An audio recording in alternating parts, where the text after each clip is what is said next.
Baik, selamat pagi Bapak dan teman-teman semuanya. Kami dari kelompok 8 yang beranggotakan saya, Margesip Stefano Nokleden, teman saya Immanuel Enrico TP, dan Muhammad Faliul Abad. Nah, kami di sini kelompok 8 akan mempresentasikan materi mengenai etika dan teknik berdiskusi.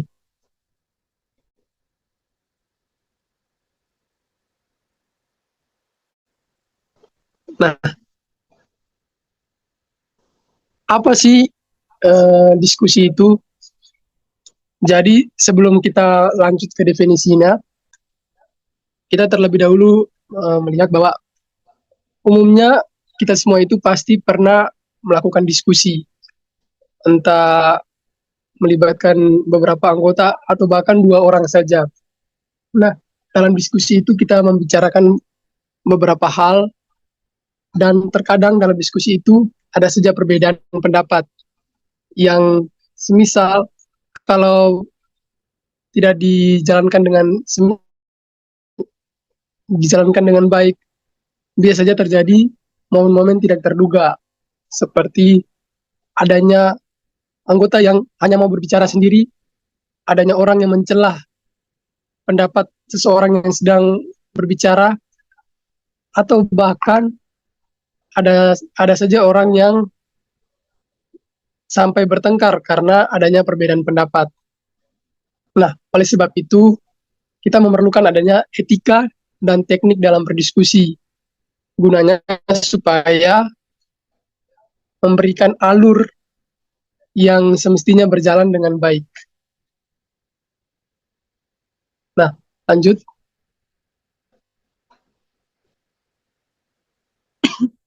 Nah, pada definisinya, etika itu berasal dari bahasa Yunani yang berarti watak. Nah, etika itu adalah cabang ilmu filsafat yang kajiannya menyangkut masalah-masalah nilai dan norma-norma yang berlaku dalam masyarakat. Nah, seperti yang kita lihat bahwa etika itu bahkan merupakan sebuah ilmu yang semestinya harus kita pelajari. Jadi, etika itu ada di mana saja. Bahkan kalau kita lihat, misal pada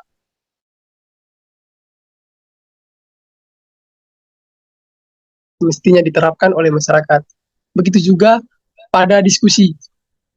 Kita perlu menerapkan etika agar apa yang semestinya diharapkan dapat berjalan dengan baik. Nah, sedangkan diskusi itu merupakan sarana bertukar pendapat yang bertujuan untuk mendapatkan solusi ataupun kebenaran dari masalah yang ada. Nah, etika berdiskusi adalah kumpulan norma dan aturan perilaku yang harus diikuti saat berpartisipasi dalam diskusi. Lanjut. Nah, berikutnya prinsip-prinsip etika berdiskusi. Nah, yang pertama itu hormati pendapat orang lain. Seperti tadi yang bilang, dilarang sekali untuk mencela. Jadi kita perlu semestinya menghargai pendapat orang lain. Dengarkan dan cermat. Dengarkan dengan cermat dan hormati pandangan orang meskipun berbeda pendapat dengan Anda. Yang berikutnya, jangan interupsi. Tunggu orang lain selesai berbicara sebelum Anda memberikan tanggapan. Yang berikutnya, hindari bahasa kasar dan pelecehan. Jangan gunakan bahasa kasar atau melakukan pelecehan terhadap siapapun dalam diskusi. Yang berikutnya itu, yang keempat, pertahankan keterbukaan. Terbuka terhadap ide dan argumen yang berbeda, serta siap untuk merenungi. Yang terakhir, bijak dalam kritik. Sampaikan kritik dengan baik, beralasan, dan dengan maksud untuk memperbaiki, bukan merendahkan. Oke, lanjut nanti disampaikan oleh teman saya.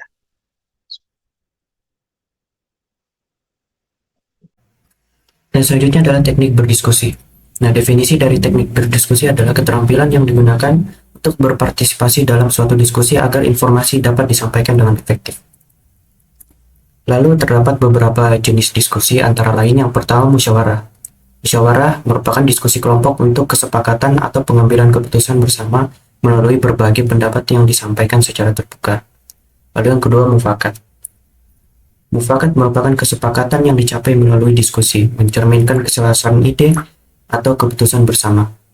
Lalu yang ketiga terdapat brainstorming. Brainstorming merupakan proses menghasilkan ide tanpa penilaian awal. Tujuannya adalah untuk mengumpulkan banyak ide dalam waktu yang singkat.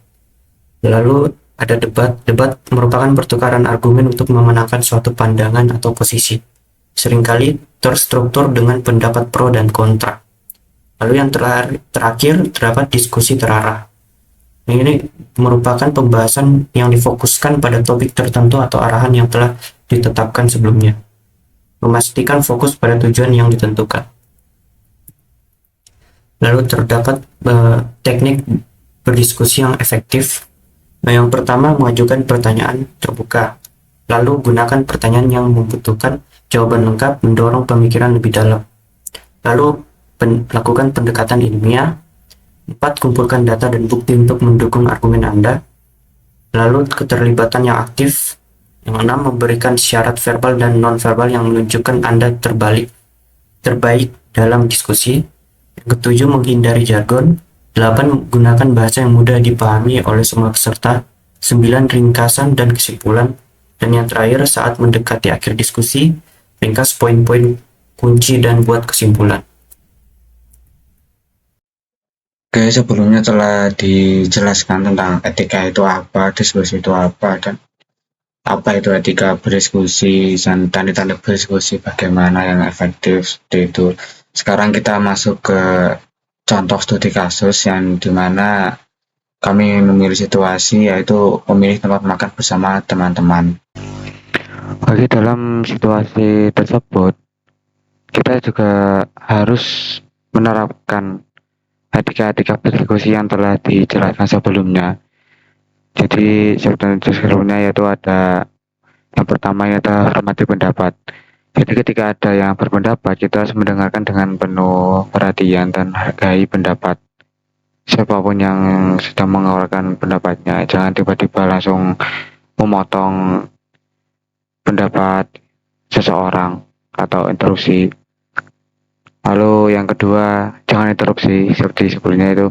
Biarkan setiap orang menyelesaikan pembicaraannya sebelum memberikan tanggapan. Jadi biarkan yang orang yang berpendapat tadi itu menyelesaikan pendapatnya. Jangan tiba-tiba masuk langsung interupsi atau gak bisa, itu jangan. Yang ketiga, hindari bahasa kasar dan pelecehan. Ya seperti pada umumnya, jika kita berpendapat, kita harus menggunakan bahasa yang sopan. Jangan menggunakan bahasa yang kasar atau merendahkan atau yang kurang mengenakan untuk lainnya. Lalu yang keempat ada pertahankan keterbukaan. Terbuka terhadap beragam preferensi makan bersama. Jadi kita jangan mementingkan ego kita sendiri. Kita juga harus bersifat terbuka. Jangan ini ndak bisa, ini aku gini, itu jangan. Jadi jangan mementingkan diri sendiri lah, bersifat terbuka. Lalu ada teknik berdiskusi yang efektif. Yang pertama, pertanyaan terbuka. Jadi kalau seseorang tadi sudah menyelesaikan atau selesai mengeluarkan pendapatnya, kita juga harus menggunakan pertanyaan yang terbuka untuk memahami lebih dalam alasan dibalik preferensi. Mengapa dia memilih tempat itu, kenapa alasannya itu, kenapa seperti itu. Lalu ada pendekatan ilmiah. Kita bisa menggunakan informasi lainnya untuk mendukung argumen Anda. Jadi untuk memperkuat argumen atau pendapat kita juga bisa menggunakan informasi-informasi lain, yang salah satunya yaitu informasi online. Lalu yang ketiga ada keterlibatan aktif. Jadi kita itu jangan ikut-ikut saja ya, jangan setuju itu jangan. Kita juga harus, suara kita itu juga harus dikeluarkan, jangan ya itu jangan. Jadi kita terlibat aktif dalam diskusi tersebut. Lalu hindari jargon. Gunakan bahasa sederhana dan mudah dimengerti. Jadi jangan menggunakan bahasa yang sulit atau yang berbulletin biar semuanya itu mudah mengerti atau paham, biar diskusinya itu berjalan cepat, lancar, seperti itu. Dan terakhir ada ringkasan dan kesimpulan. Jadi ya bisa dikatakan kesimpulan itu hasil akhir lah. Jadi dari situasi memilih tempat makanan tadi, kita juga harus menata hasil akhir. Jadi hasilnya itu kita makan di mana, kita makan di sini. Harus setiap diskusi, entah itu musyawarah atau rapat atau apa, yang di sini contohnya memilih tempat makanan, jadi itu juga harus ada hasil akhirnya. Lalu yang terakhir, kesimpulan. Dari seluruh paparan presentasi kami dari awal sampai akhir, kami dapat menyimpulkan yaitu etika dan teknik berdiskusi adalah dasar untuk diskusi yang bermakna dan efektif. Menghormati pendapat orang lain dan menggunakan teknik berdiskusi yang tepat adalah kunci keberhasilan dalam komunikasi. Jadi itu. Oke, itu tadi paparan dari kami kelompok 8. Kalau ada tambahan pertanyaan atau komentar, bisa ditulis di kolom komentar. Bisa, kalau bisa, mungkin bisa kita jawab secepatnya, atau jika ada kesempatan untuk tatap muka, kita bisa menjawabnya di waktu tersebut, atau kalian yang ada tambahan pertanyaan atau komentar pada saat tatap muka juga bisa disampaikan. Seperti itu. Oke, itu tadi dari kelompok kami. Kurang lebihnya mohon maaf. Terima kasih. Wassalamualaikum warahmatullahi wabarakatuh.